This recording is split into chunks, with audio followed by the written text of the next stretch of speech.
Now, I covered this plant before, but this is Pilea peperomioides, otherwise known as Chinese money plant, friendship plant, and for all my Dutch listeners out there, the pancake plant, pannenkoeken plant. My Dutch is terrible.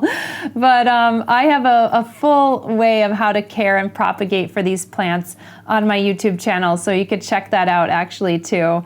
And this is my little Pilea that I actually got from the Netherlands, and it's kind of just rhizomatically spread out.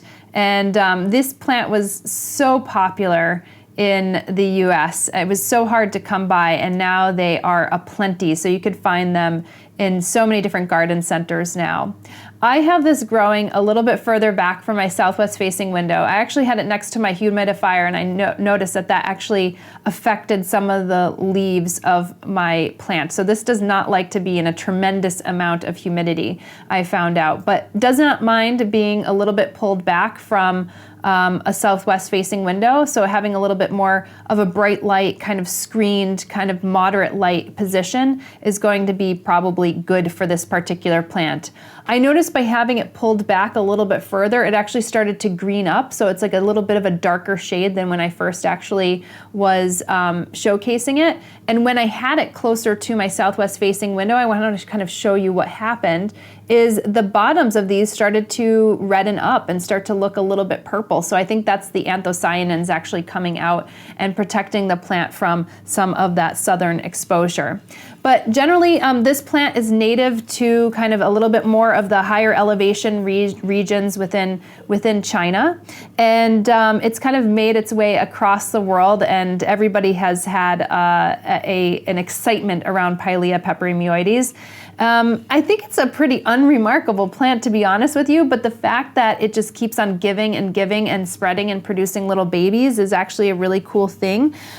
They're almost like too small to show you, but there are a number of little ones actually growing down in here, and that's exciting, and that's part of the reason why it's called a friendship plant, is because you could actually propagate them, cutting them off at the stem and potting them up elsewhere and giving them to your friends, or you could let them continue to rhizomatically spread like this one has, and you could just leave them in kind of a pot. And you'll see that I have kind of a wide basin here so that many of them could kind of grow and just fill out this pot.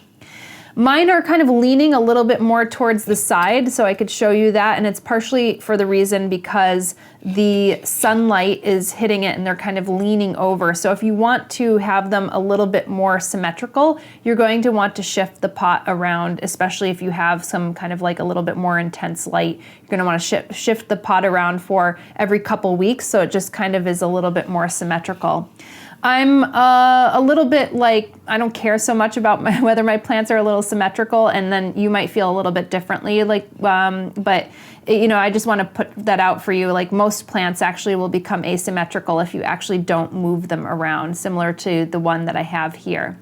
As far as fertilizing goes, I will be fertilizing this plant more on a bi-weekly basis during the growing season, and you could do a regular, well-balanced fertilizer. And I would say on a bi-weekly basis, you could probably get away with a monthly or even a bi-monthly basis, and this plant will be totally fine. As far as the watering this goes, you want to be careful not to overwater this plant. It has a very succulent stem, it has succulent petioles and a succulent leaf, and that would tell me that this is comfortable with being allowed to dry out. And because I have this in a larger pot, I do want to make sure that the potting medium dries out completely before I end up watering this. But once it dries out completely, you want to make sure that you give a very thorough even watering all throughout this particular plant pot. And because I have it in a terracotta, I can actually see where the moisture is, because sometimes the moisture comes out of the pores of the terracotta, which I think makes terracotta a little bit more superior than, you know, like a regular plastic pot. A plastic pot would actually keep a little bit more of the water in this particular plant. As far as pest pressures go, I have seen a little bit of thrips on my Pilea peperomioides, but nothing now, so I don't think it's necessarily one of the thrips like favorite foods. So I would just say that there might actually be some pest pressures, but I haven't seen much as far as Pilea peperomioides go. They're a lot cheaper now in the States, and they were always so cheap in Europe. So if you find one, pick one up for a few bucks and start growing them, because like I said, they're super rewarding because they propagate so easily.